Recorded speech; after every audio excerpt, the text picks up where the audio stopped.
Hello, and welcome to the Zentangle Project Pack No.16.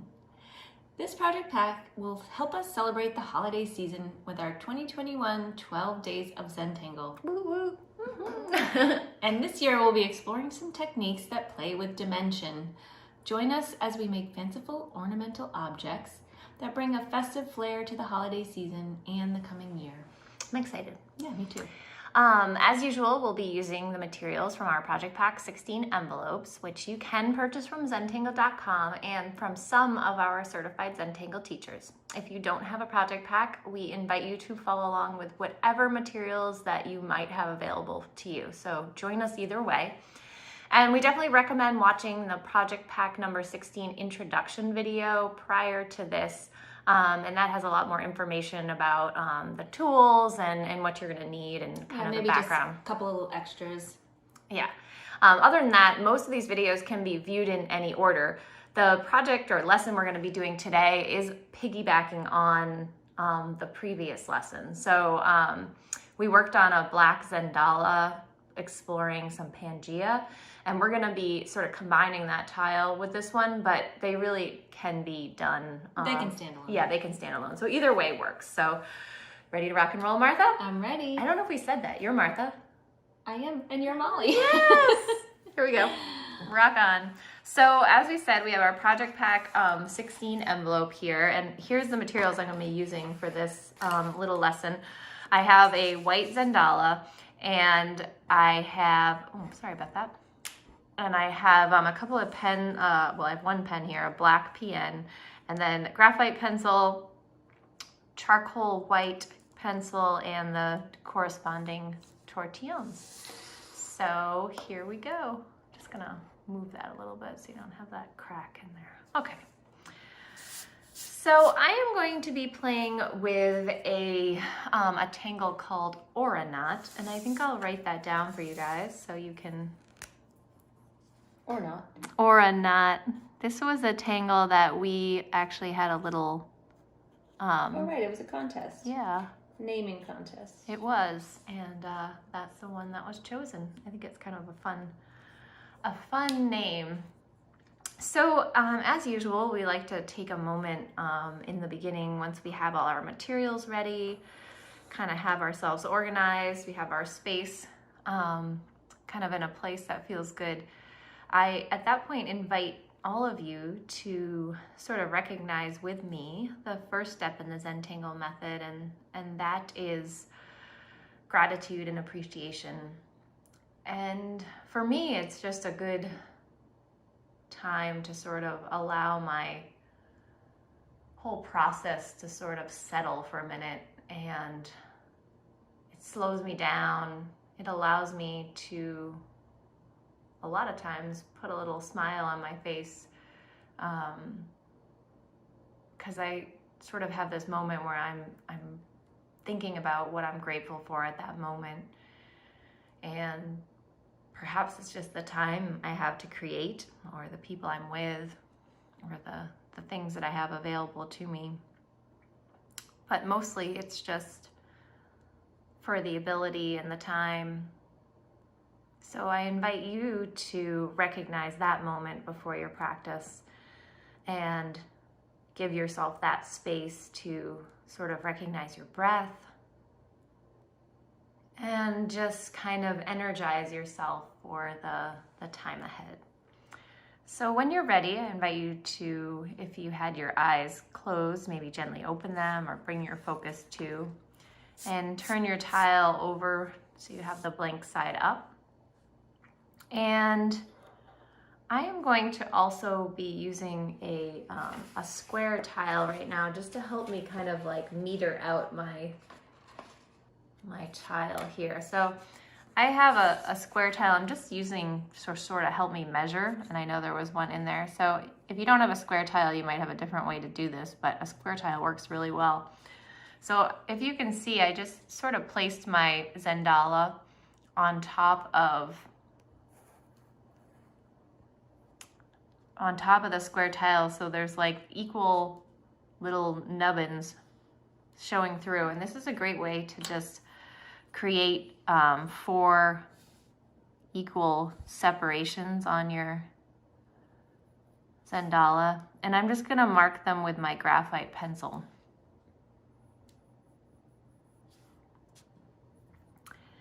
And then I'm going to turn my Zentangle so that, and this is just a guess, you don't have to be exactly right, this is just we say ish, like sort of a good way to, I'm going to turn it so those graphite lines are about halfway in between. Those little nubbins like that. Can you see that? And then I'm going to mark them all again. And this is just a way to create sort of 8 equal points. And they don't have to be exact because we're just playing around here. So, and then you can put your square tile aside. So I'm going to actually switch over to my pen. And this is just sort of prep work to sort of give our aeronaut some tethering. All right, so now that I have those dashes to sort of ground or space out my aeronaut a little bit, I'm going to use those as a place to sort of start and stop my, I guess aeronaut's kind of like a star. So this is how we're going to do it today. I'm going to have my aeronaut stretch right to the edge of this tile, and I'm going to use these little tick lines as a way to create these V shapes. And as long as you start and stop on those tick lines, you can kind of go as deep or as shallow as you want. But this just allows us to sort of play with the same amount of points and allow it to go right to the edges. But I like sort of a little wonkiness, so I'm playing with different shapes or different size V shapes, but as long as they start and stop at the tick lines, kind of have a playful thing going on.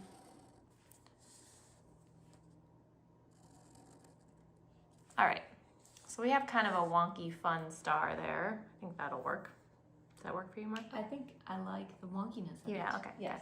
Then we agree. It makes me happy.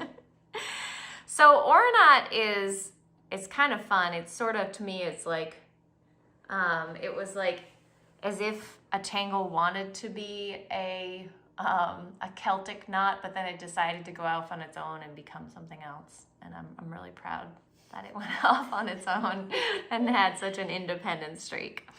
So it did its own thing. It's not so complicated, but it has its own complexities in its way. So here, let's have some fun. So I'm actually going to start with this right here. So what we're going to start with is we're going to look at these different, like say, peaks, right? And we're going to create some connecting lines here by sort of avoiding one peak. So I'm going to take off and land with this side of this peak, and I'm going to go straight across this one right here and create a line. So just watch me for a minute here. I'm going to trace over that line for a second, and then I'm going to land on this one as if we're going to kind of trying to seamlessly bring that line over to this one. And then I'm going to actually aura that line. Turning my tile if you need to, the whole line all the way over to here. Okay? It's kind of a funny thing, right? So now I'm going to move to the next peak. I'm going to look at this line right here. I'm going to skip over that, and I'm going to connect, almost like you're kind of drawing a line to seal off that peak, but in a way it's like you're kind of taking off and landing.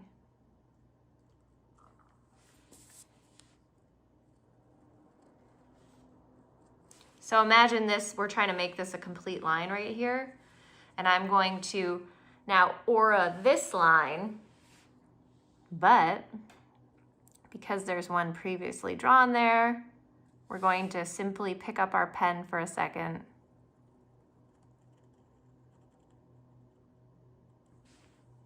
and have it go underneath. You gotta take your time with this one, okay?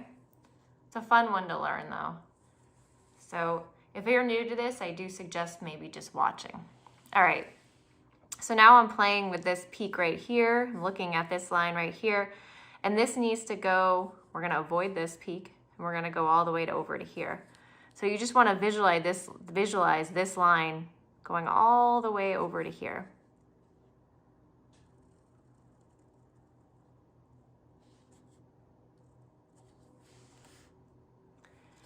Now we're going to create an aura on that, almost to create like a band, right? All right, let's turn our tile. So now we're going in order. We did this one first, this one second, we're doing this one third. Okay. This is the line right here. Where do we want it to go? We want it to go over here. So it gets kind of wonky because you're like, okay, how do I make this line kind of elegantly show up over here? Got to use your imagination a little bit. And I like to kind of trace over that landing strip. It's taking shape. It's taking shape a little bit, and then we need to aura that. I'm using that same spacing to create these bands. If you need to turn your tile to get the right sort of position on your hand. It's kind of cool, right? It's really cool. Take your time. And actually, this is a pretty forgiving tangle. If you kind of put it in the wrong space, it's almost like nobody even knows. So I've done that before too. So now we're going to be working with this next triangular peak here. And this is the line, and I want to connect it to this one right here. So it's pretty straightforward. We get that one right there. And then we're going to aura it. Now you can understand the name is actually quite fitting.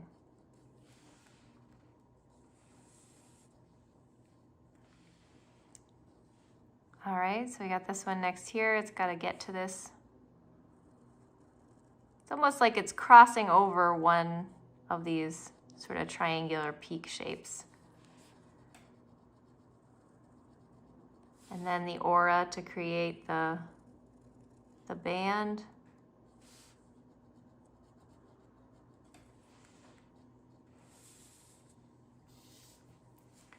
All right, so here's another kind of wonky one because we went a little crazy. So this line right here, it has to get over to here and kind of seem like it was supposed to do that. So you might need to put a little curve in your line for it to get there.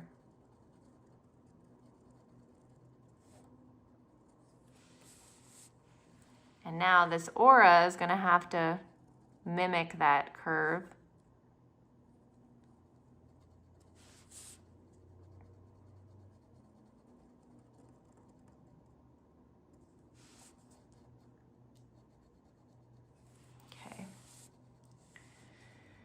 And now we have one more to go. So we have this line here. We're skipping over this peak right here.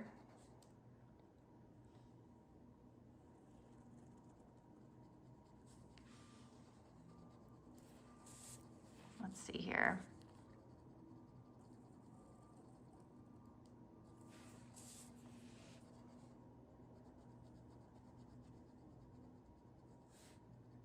And then all right, so what's fun about this aura knot is we're actually going to use it as a reticula. You can do a little bit of searching around. There's some tutorials on aura knot. You can see where you can actually just fill it with more auras and create a really cool tangle as a monotangle, but we're going to use this aura knot structure as a reticula to hold some other tangles. So let's go ahead and see what we can do. Thank you, Molly. I love this wonky playground we have here to play in with our next tangles. I am going to work in the center here, and I'm going to do, I'm going to start off with sort of a spoken framework. Spoken is another tangle you can look up.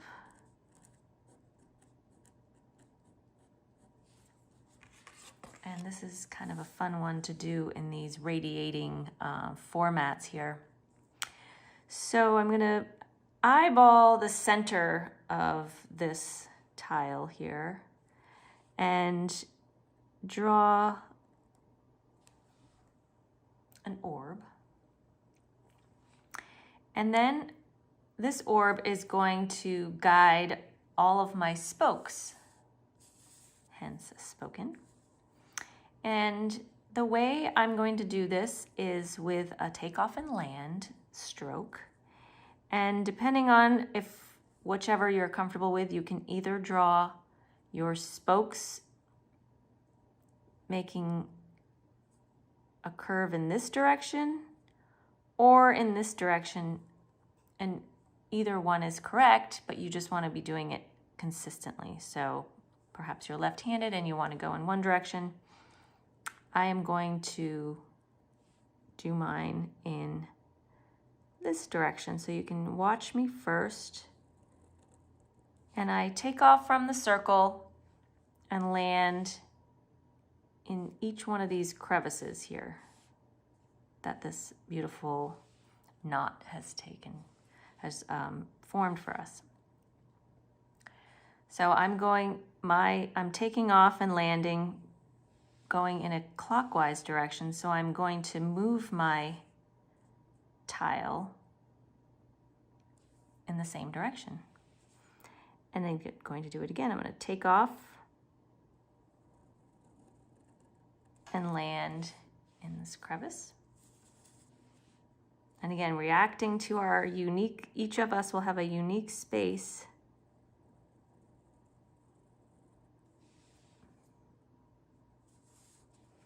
And this is just a small spoke.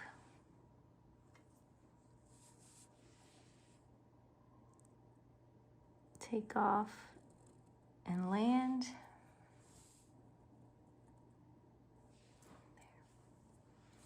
So now we have this fun pinwheel effect going on. And then to further define the space, I'm going to draw an aura inside each one of these segments. And the aura space you'll want to keep consistent.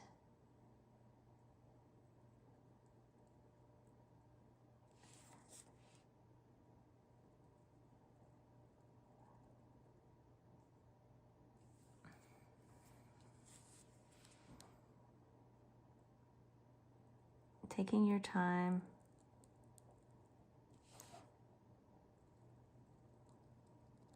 With deliberate strokes.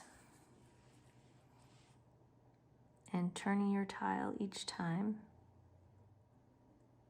Already this tile is taking on this complicated illusion where a passerby might say, whoa, how impossible is this? So to embellish this further, I'm going to add some orbs in these spaces that are left. And I'm going to, as we often do with orbs in Zentangle, I'm going to smush them into this space as if I was putting a Nerf ball into a space that it didn't quite belong in. So starting in the center, I'm going to start with an orb. And the next one is going to grow off of that, but again, bumping up to the edges.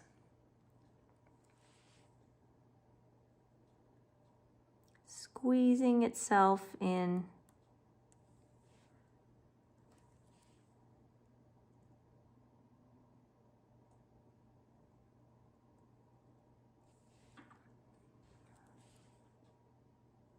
All the way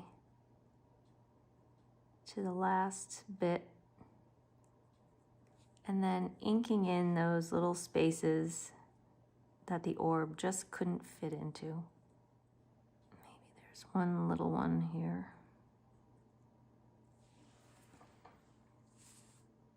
So we're going to do that in every one of these segments that we've created. Remember, we create a whole little orb here, and then the rest grow off of that one that's already drawn. We ink in these little spaces, and it helps define where those orbs are living, if you will. You know, sometimes when we get caught up in these new lessons, we want more, we want to learn new things, and all of that remains true, but also simple strokes have a place in all of our work. And it's these simple, wide open spaces that give us more opportunity for shading and further tangling. Orbs are handy this way. They can adapt and bend, conform. Now there's several opportunities for further tangling, and I think what I'm going to do is go to the outer edges here and add another aura, just like we did inside of the spoken.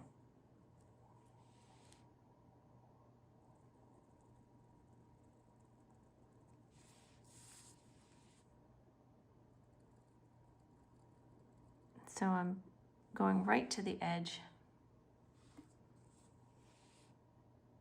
on either side. All right, so we have a new space here to work in, and I'm going to do sort of a variation on crescent moon here in the corners. To me, it's just begging for that little shape right there in the corner.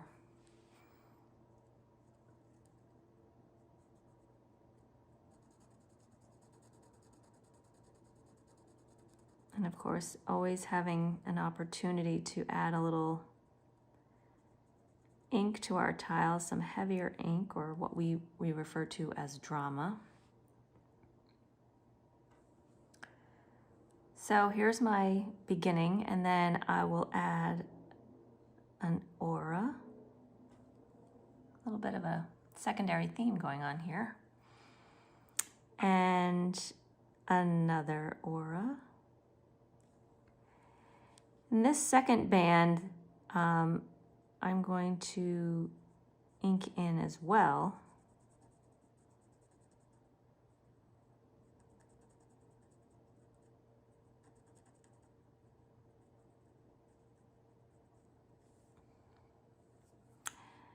And another.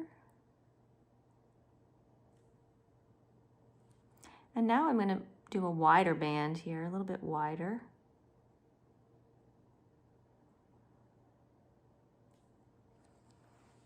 And inside this band, I'm just going to add some simple lines.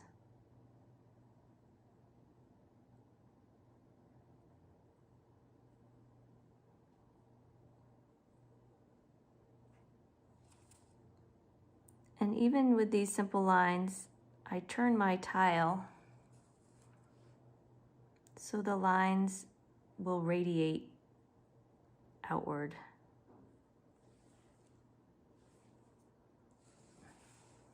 And I may just add one more layer here.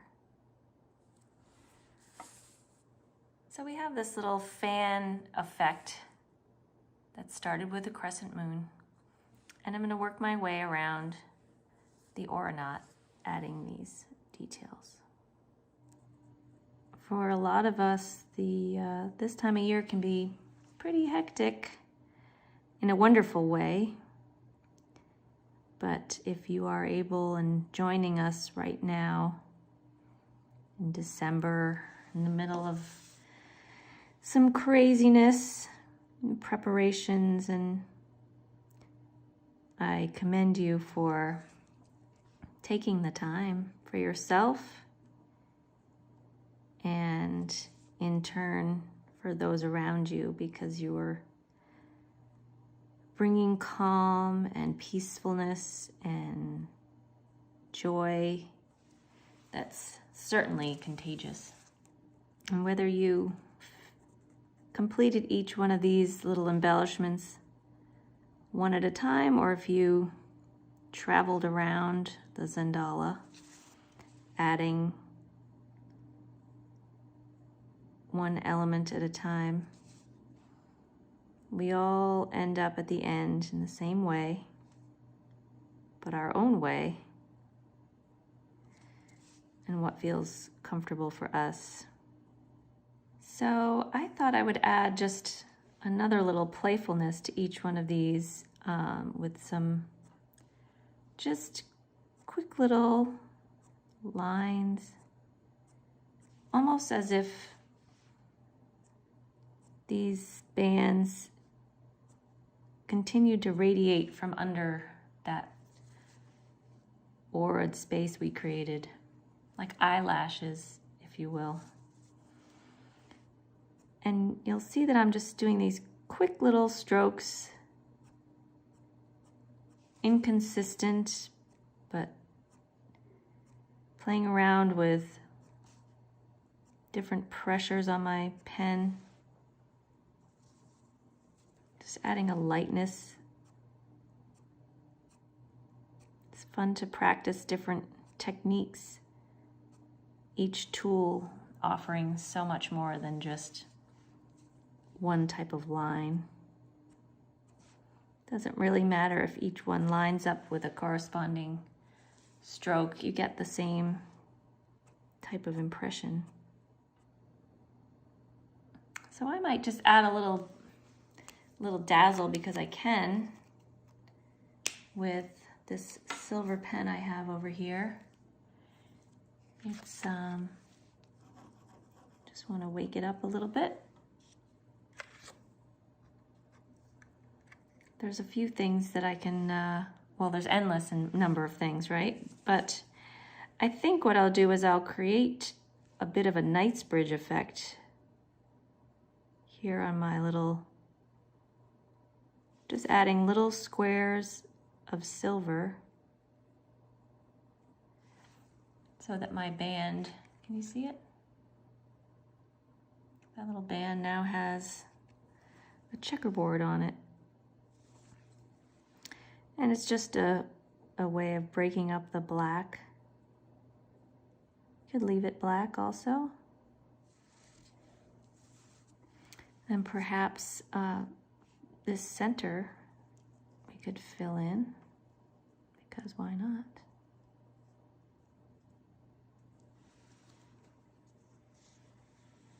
There. And I think Molly would like to add something to this tile. We've got a lot more space to fill in. Okay, thank you, Martha. That looks so pretty already. You have so graciously left me these beautiful little triangular spaces left, and I think I'm going to do something fairly simple in there. But I'm going to start off doing every other one, and then I can decide if I want to put something different in the leftovers, or if I want to just do the same thing in every one. So I'm going to do sort of like a munch-in fragment, I guess you could call it, where I'm just going to start from the point and pull down strokes towards the baseline here. Just real basic, but it'll add a nice, I think, touch. And kind of starting off with a light touch and then finishing off down there. If you want to weight the bottom a little more, you can. Just a basic, and like I said, I'm going to do every other one to start off. See how that looks and decide if I want to do something different in the other ones.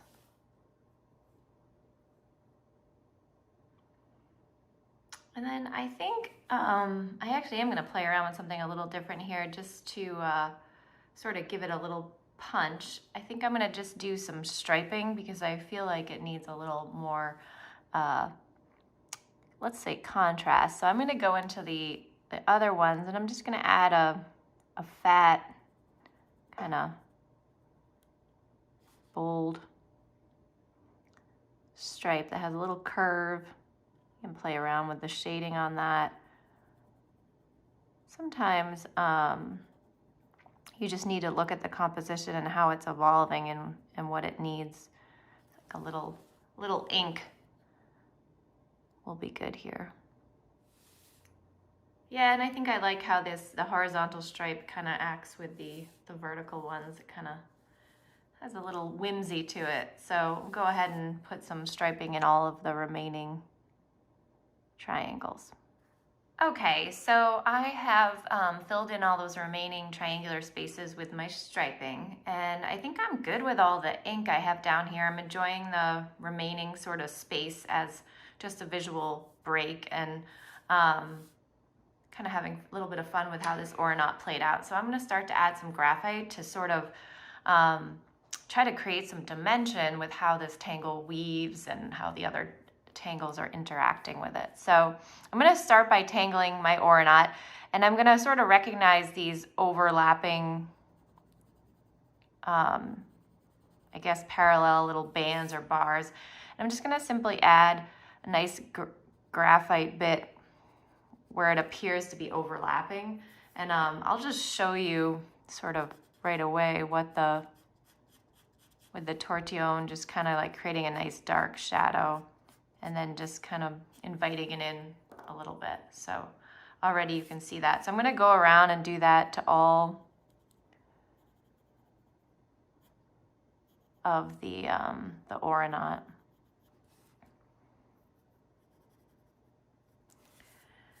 Remember, you can pause the video at any point in time. You can watch it, you can go back, and that's what's great about these videos, is that you don't have to rush or try to be at the same speed I'm going. In fact, the video sometimes skips ahead just to save time on some of the steps.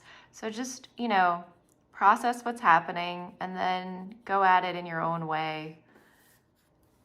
So just by going around and sort of playing with that overlap right there, you definitely bring some dimension to the ornament.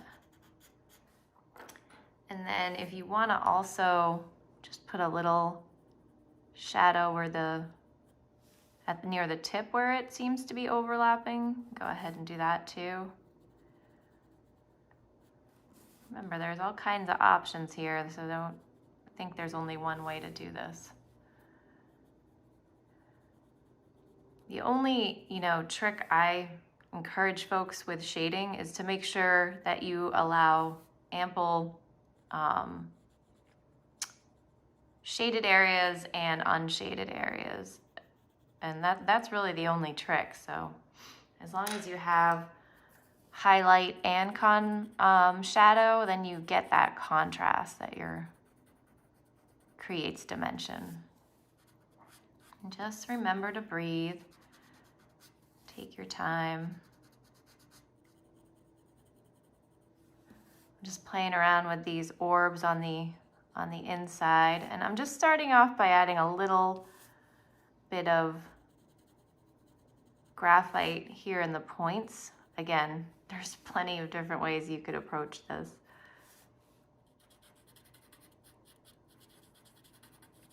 Start off with just the point part.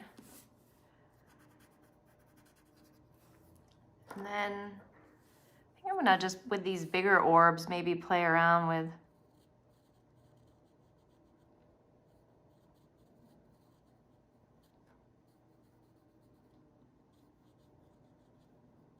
just a little bit of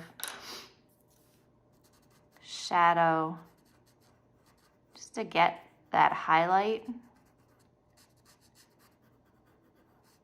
in the middle.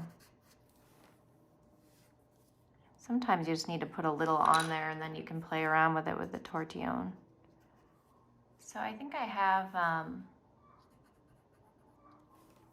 most of these orbs kind of shaded here. And again, the trick is to make sure you leave those little highlights there to get the definition.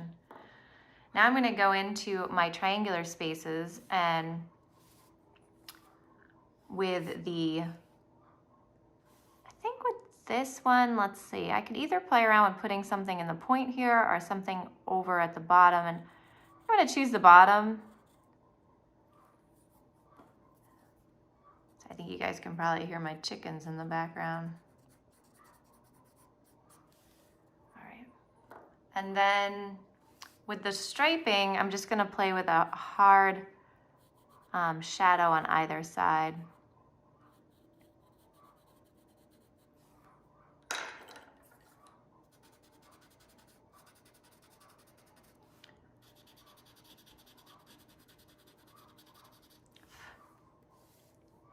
I'm going to go around and do that to all of these points. All right, so I'm just kind of putting some finishing touches down here. You can always add your graphite in layers if you were like, oh, I need a little darker there or whatnot, but the shading really makes this whole thing pop. I think I'm going to add one last bit of shading right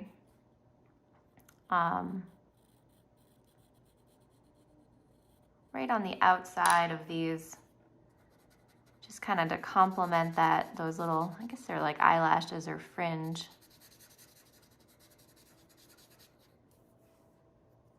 I'll go around and kind of add that to each one of those spaces. All right, so I think that I'm good with my shading. I'm kind of enjoying all the little contrasty bits. If you want to go in and add, you know, any emphasis here and there, now's the time to do it. And now I'm going to do some sort of finishing here. Before I get to that point, I am going to put a chop on there, so I encourage you to sign your work too. So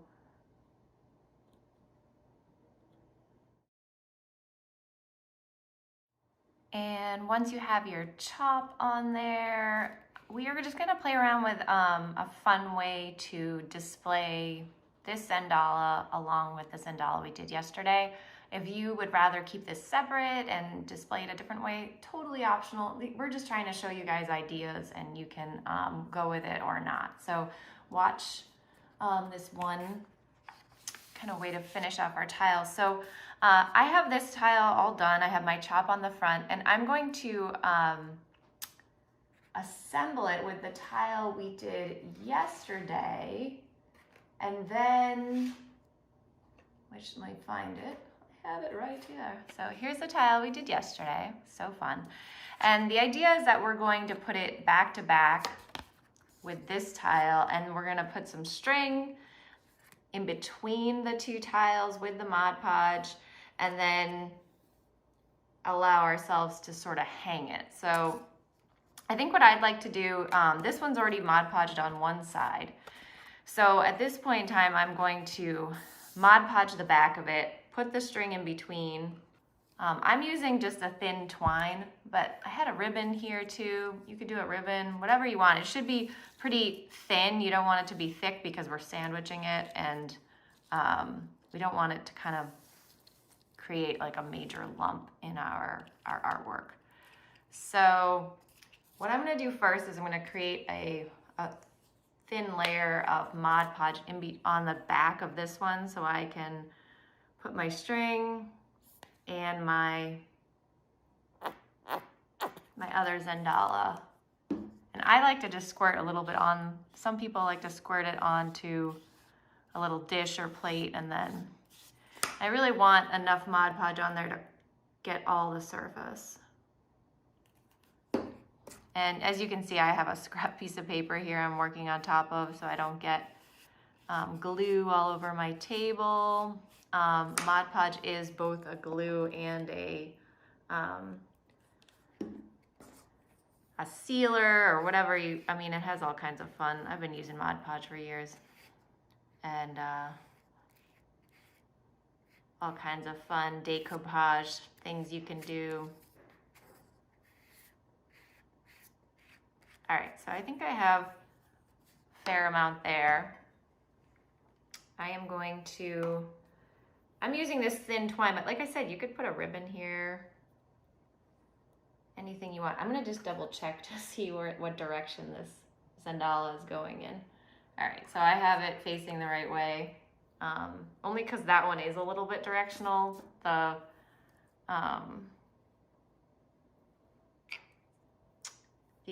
Aeronaut one doesn't really matter as much. So I'm gonna put my string down here,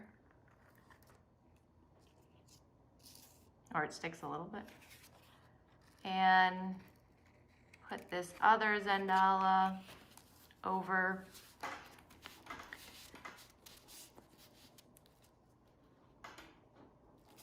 You're gonna wanna put a lot of pressure down on here. And you gotta make sure you got plenty of Mod Podge on there because you really want it to stick. So it might kind of squirt out the sides, and that's fine because we're gonna be Mod Podging the other side too. You might even put it under a book or something like that to dry, just to get nice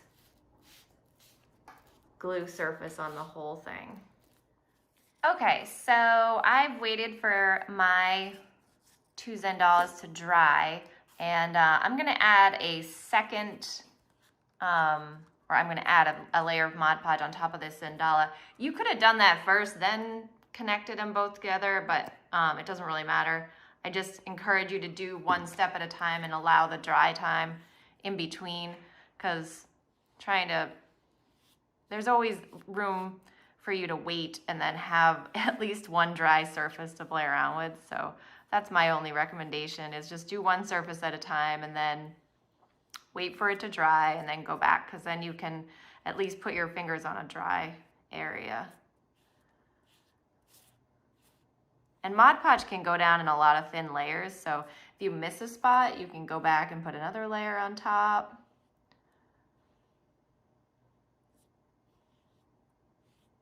So better to just put thin coats down, wait, and then add some more.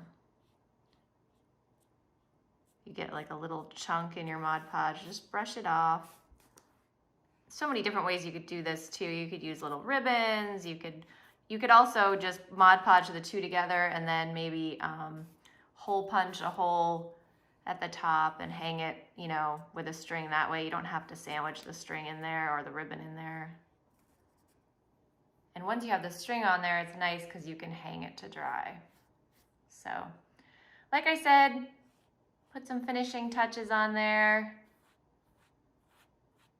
Let it dry. Maybe notice if there's some spots you left off and you can add more to it later.